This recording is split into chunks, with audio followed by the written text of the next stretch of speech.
السلام علیکم ورحمۃ اللہ وبرکاتہ۔ بسم اللہ والصلاۃ والسلام علی رسول اللہ، اما بعد۔ معزز حاضرین، ایک واقعہ آج کی اس مجلس میں آپ کی خدمت میں پیش کرنا ہے جس میں ہمارے لیے بہت بڑا سبق ہے اور جسے مفسرین نے اور شارحین نے اپنی اپنی کتابوں کے اندر درج کیا ہے۔ تیسرے خلیفہ حضرت عثمان غنی رضی اللہ تعالیٰ عنہ کا دور تھا۔ ان کے دربار میں ایک مقدمہ آیا، ایک عورت کی شادی ہوئی ایک آدمی سے، اور شادی کے صرف 6 ماہ کے بعد اس عورت کے یہاں ایک لڑکا پیدا ہو گیا۔ اب ظاہر سی بات ہے، ایک عام انسان کا دماغ جسے یہ معلوم ہو کہ بچے کی پیدائش کے لیے 9 مہینے لگتے ہیں، اس کے یہاں 6 مہینے پر ایک بچے کی پیدائش ہو گئی، تو اس کے دماغ میں شیطان نے یہ وسوسہ ڈالا کہ ایسے کیسے ہو سکتا ہے۔ وہ بندہ اپنی اس عورت کی شکایت کرنے کے لیے حضرت عثمان رضی اللہ تعالیٰ عنہ کے پاس آیا۔ حضرت عثمان رضی اللہ تعالیٰ عنہ کے سامنے پورا مقدمہ رکھا گیا۔ اچھا، جب اس عورت کو بلایا جا رہا تھا حضرت عثمان رضی اللہ تعالیٰ عنہ کے دربار میں، اور وہ اپنے گھر میں موجود تھی، باہر نکلنے کے لیے اس نے کپڑے وغیرہ پہننے جیسے شروع کیے، تو اس کی ایک بہن تھی، وہ بہن رونے لگی۔ تو یہ عورت کہتی ہے، میری بہن کیوں رو رہی ہے؟ تجھے رونا کس بات پر آ رہا ہے؟ اور آگے کہتی ہے، فواللہ ملتبس بی احد من الخلق غیرہ، کہ اللہ کی قسم مجھے میرے شوہر کے علاوہ آج تک کسی نے چھوا تک نہیں، اور اللہ جو چاہے گا میرے سلسلے میں وہ فیصلہ ہوگا، میں اس پر راضی ہوں۔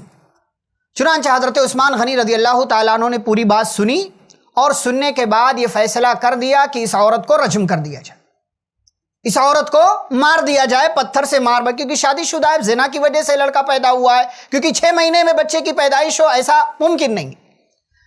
حضرت علی رضی اللہ تعالیٰ عنہ کو یہ بات معلوم ہوئی کہ عثمان رضی اللہ عنہ نے ایسا فیصلہ کیا۔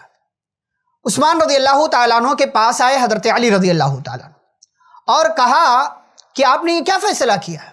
تو حضرت عثمان رضی اللہ تعالیٰ عنہ نے کہا کہ پورا مسئلہ یہ پورا ڈسکس کیا، علی رضی اللہ تعالیٰ عنہ کے سامنے پوری بات رکھی، کہا کہ دیکھو اس کے ہاں 6 مہینے میں بچہ پیدا ہو، حال یکون کذالک، کیا ایسا بھی ہوتا ہے کہ کسی کے ہاں 6 مہینے میں بچہ پیدا ہو؟ تو علی رضی اللہ عنہ نے کہا، اما تقرؤ القرآن، قرآن نہیں پڑھتے کیا؟ کہا بلا پڑھتا، بالکل پڑھتا ہوں، کیوں نہیں پڑھتا ہوں؟ تو عثمان رضی اللہ تعالیٰ عنہ سے علی رضی اللہ عنہ نے کہا، اگر آپ نے قرآن پڑھا ہوتا تو قرآن میں اللہ نے ذکر کیا ہے کہ 6 مہینے میں بھی بچہ پیدا ہو سکتا ہے۔ کہا دلیل کیا ہے؟ سورۃ الاحقاف کی پہلی آیت جو ہے انہوں نے سامنے رکھی، اللہ نے فرمایا وَحَمْلُهُ وَفِصَالُهُ 30 شَهْرًا، کہ ایک بچے کے حمل اور دودھ چھڑانے کی مدت 30 مہینے ہے، دونوں کی مدت بتائے، حمل کی مدت، دودھ چھڑانے کی مدت۔ سورۃ البقرہ میں اللہ نے ذکر کیا کہ مائیں اپنے بچوں کو حولین کاملین 2 سال مکمل دودھ پلائیں، اور سورہ لقمان میں اللہ نے کہا وَفِصَالُهُ فِي عَامَيْن، دودھ چھڑانے کی مدت 2 سال ہے۔ پھر سوال کیا کہ 2 سال میں کتنے مہینے ہوں گے؟ کہا 24۔ کہا 30 میں سے 24 نکالیے، دودھ پلانے کی چھڑانے کی مدت 24 مہینے نکال دیجئے، کتنے بچتے ہیں؟ کہا 6 مہینے۔ کہا یہ 6 مہینہ، یہ اللہ کا قرآن اس بات کی گواہی دے رہا ہے کہ 6 مہینے میں بھی بچہ پیدا ہو سکتا ہے، 6 مہینے یا اس سے زائد 9 مہینے کے درمیان بچہ پیدا ہو سکتا، اس سے کم میں پیدا ہوگا تو پھر معاملہ مشتبہ ہے، پھر جو ہے گویا کہ وہ زنا کی وجہ سے وہ لڑکا یا لڑکی پیدا ہوئے ہیں۔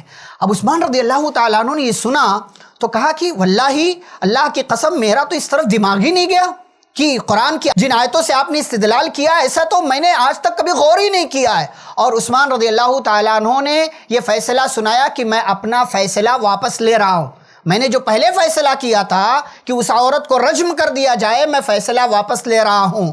اب آپ دیکھیے آگے واقعے میں کیا ہوا۔ یہ مرد جو تھا، جو شوہر، اس کا کردار دیکھیے آپ، یہ بندہ اس کے ہاں بچے کی پیدائش ہوئی، اس نے دیکھا تک نہیں، اس نے دیکھا تک نہیں کہ میرا بچہ کیسے، جیسے ہی پتا چلا کہ میرے ہاں بچے کی پیدائش ہوئی ہے، میری عورت کے ہاں بھاگ کر کے شکایت کرنے کے لیے آ گیا۔ اچھا، جب اس واقعے کے بعد، یہ فیصلے کے بعد جب اس نے اپنے بچے کو دیکھا تو راوی کہتے ہیں فَنَظَرَ الرَّجُلُ إِلَى الْوَلَدِ فَإِذَا هُوَ أَشْبَهُ مِنَ الْغُرَابِ بِالْغُرَابِ، کہ جب اس مرد نے، اس آدمی نے اپنے بچے کو دیکھا تو وہ بچہ اس کے چہرے مہرے سے اتنا ملتا جلتا تھا کہ جتنا 2 کوے آپس میں ایک دوسرے سے نہیں ملتے، جتنا دو انڈے آپس میں ایک دوسرے سے دکھنے میں ایک جیسے نہیں ہوتے، اس سے کہیں زیادہ یہ بچہ اپنے باپ کے جیسا نظر آ رہا تھا۔ غلطی کہاں ہوئی کہ اس نے اپنے بچے کو دیکھا نہیں اور پہلے ہی جا کر کے اس نے شکایت کر دیا۔ اس کے بعد جانتے ہیں اس بندے نے جس نے آ کر کے شکایت کیا تھا، غلط فہمی کی بنیاد پر آ کر کے جو ہے مقدمہ دائر کیا عدالت میں، اللہ نے اس کے چہرے پر ایک پھوڑا پیدا کر دیا، ایک جو ہے، اور یہ پھوڑا کیسا ہوتا، اس زمانے میں بیماری ہوتی تھی، گوشت کھا جاتا تھا یہ پھوڑا دھیرے دھیرے، اور پوری بیماری میں یہ دھیرے دھیرے جو ہے سرایت کر جاتا تھا، یہاں تک کہ اسی پھوڑے کی وجہ سے پورے گوشت کا خاتمہ ہو گیا، پورا گوشت ختم ہو گیا، اور ایک دن یہ بندہ اسی حالت میں مر گیا۔ یہ مکمل واقعہ کیا پیغام ہے اس میں ہمارے لیے؟ سب سے پہلا پیغام ہمارے لیے یہ کہ بنا جانے بوجھے سمجھے، بنا کسی بھی چیز کے تعلق سے جانکاری، مکمل جانکاری حاصل کیے بغیر کسی فیصلے پر آپ کو نہیں پہنچنا چاہیے۔ یہ پہلی بات۔ دوسری بات اس میں یہ ہے کہ ہمیں ہمیشہ شریعت کے احکام کے بارے میں جانکاری حاصل کرنا چاہیے۔ ہمارے ہاں دیکھیں لوگ، عالم سے سوال کیا جاتا ہے تو دوسرا بندہ فوراً بول دیتا ہے کہ نہیں ایسا نہیں، ایسا ہے، شریعت یہ کہتی ہے۔ ہمارے ہاں لوگ فیصلے کرنے میں بہت جلد باز ہو چکے ہیں۔ اچھا، ایک اور چیز جو اس واقعے سے معلوم ہوتی ہے، حضرت علی رضی اللہ تعالیٰ عنہ کا مقام علم کے اعتبار سے کتنے اعلیٰ مقام پر فائز تھے۔ اس سے ایک بات یہ بھی معلوم ہوتی ہے کہ بڑے سے بڑے عالم سے بھی غلطی ہو سکتی ہے۔ عثمان رضی اللہ تعالیٰ عنہ ایسا نہیں ہے کہ انہوں نے کوئی غلط فیصلہ کیا تھا، بھائی ایک انسانی دماغ اور ظاہراً جو چیز ہے اس کی بنیاد پر انہوں نے فیصلہ کیا تھا، اور ایسا انسانی دماغ سوچ ہی نہیں سکتا کہ 6 مہینے میں بچہ پیدا ہو جائے، 6 مہینے میں بچہ پیدا، اس کی بنیاد پر انہوں نے فیصلہ کیا۔ لیکن جب ان کے سامنے حقیقت واضح ہوئی، آیتوں سے انہیں سمجھایا گیا، بتایا گیا، تو کیا پتا چلا؟ انہوں نے اپنی غلطی فوراً قبول کی۔ ایک بات یہ بھی معلوم ہوتی ہے کہ اگر ہماری غلطی ہمارے اوپر واضح ہو جائے تو بجائے ہٹ دھرمی کے، ضد کے، انا پرستی کے، ہمیں فوراً اپنی غلطی کو قبول کرنا چاہیے اور اپنے فیصلے سے رجوع کرنا چاہیے۔ ایسی اس کے اندر ایک بات یہ ہے کہ صحابہ کرام آپس میں ان کا مقام اونچا تھا، لیکن علم کے اعتبار سے بھی آپس میں ان کے درمیان مقام کی اونچائی تھی، بلندی تھی۔ حضرت عثمان رضی اللہ تعالیٰ عنہ، اس میں کوئی شک نہیں کہ علی رضی اللہ تعالیٰ عنہ سے افضل ہے، کوئی شک نہیں اس میں، وہ ہمارے سر کے تاج ہیں، ہماری آنکھوں کا نور ہیں، صحابہ کرام، اللہ رب العالمین سب سے راضی ہے۔ لیکن ایک فیصلے میں ان سے چوک ہو گئی، اور تنبیہ کس نے کی؟ حضرت علی رضی اللہ تعالیٰ عنہ۔ تو ضروری نہیں ہے کہ جو انسان بڑا ہو، عمر میں، عہدے میں، منصب میں، مقام میں، ضروری نہیں ہے کہ اس کے پاس ساری چیزوں کی جانکاری ہو۔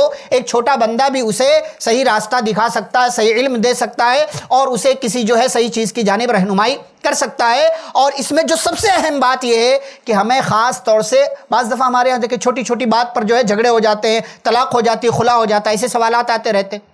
وجہ کیا ہے کہ کسی نے شکایت کر دی اس کی بیوی کے تعلق سے کہ آپ کی بیوی کو فلاں کے ساتھ دیکھا گیا۔ ارے بھائی وہ فلاں ہے کون، کہاں دیکھا گیا، کیوں دیکھا گیا، اس کے پیچھے وجہ کیا تھی، ریزن کیا تھی، آپ نے پوچھا؟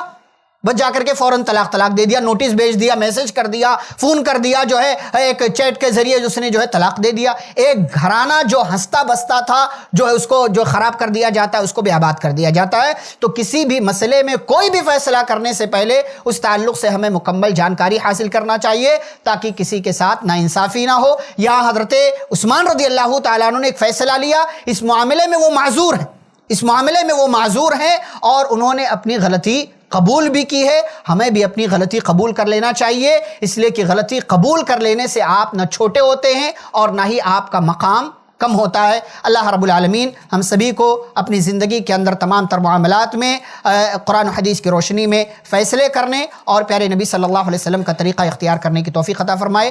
آمین۔ وصلی اللہ علیہ نبی الکریم۔ والسلام علیکم ورحمۃ اللہ وبرکاتہ۔ ایسے ہی فائدہ مند اسلامک ویڈیوز دیکھنے اور منہج سلف پر کتاب و سنت کی تعلیمات کو عام کرنے میں ہمارا تعاون کریں، تاکہ آپ کے لیے ذریعہ نجات، جنت کے حصول کا سبب، ساتھ ہی مال میں برکت و اضافے کا ذریعہ بھی بنے۔ آمین۔ جزاک اللہ خیرن۔